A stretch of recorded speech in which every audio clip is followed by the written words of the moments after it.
Hello everyone, I'm Dr. Rashmika Gandhi and today we'll be discussing the importance of hysteroscopy before IVF. Hysteroscopy is a procedure जिसमें हम एक scope introduce करते हैं into your uterus through the vagina. This scope has a camera attached at one end. It is extremely thin as probably a pen. हम इसको introduce करते हैं with the force of water. The goal is to evaluate the uterus. So hysteroscopy tells us कि uterus के अंदर कोई abnormality तो नहीं है. We can diagnose polyps, fibroids, adhesions or septums. Sometimes हम ये भी assess कर सकते हैं कि कोई infection तो नहीं है uterus के अंदर. Hysteroscopy as a procedure can diagnose up to 60% findings जो हम ultrasound scans में miss कर सकते हैं. Always remember, ultrasound is an indirect evidence of your uterus. जो probe है वो uterus के अंदर नहीं होता, हमें बाहर से एक marker मिलता है कि uterus कैसा है.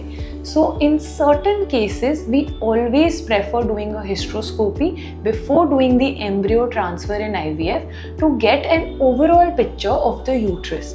Hysteroscopy से हमें पता चलता है direction of the uterus क्या है, what is the correct way of entering during the transfer.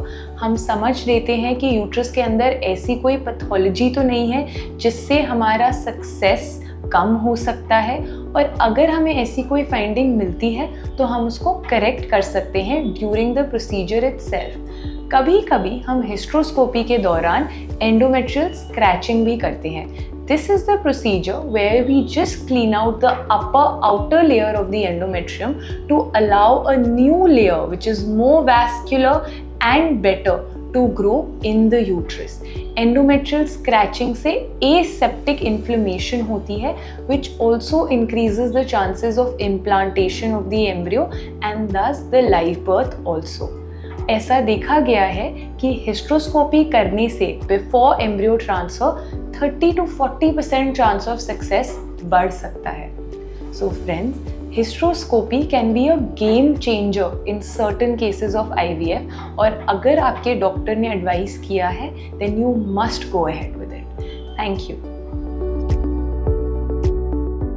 Book a free consultation today.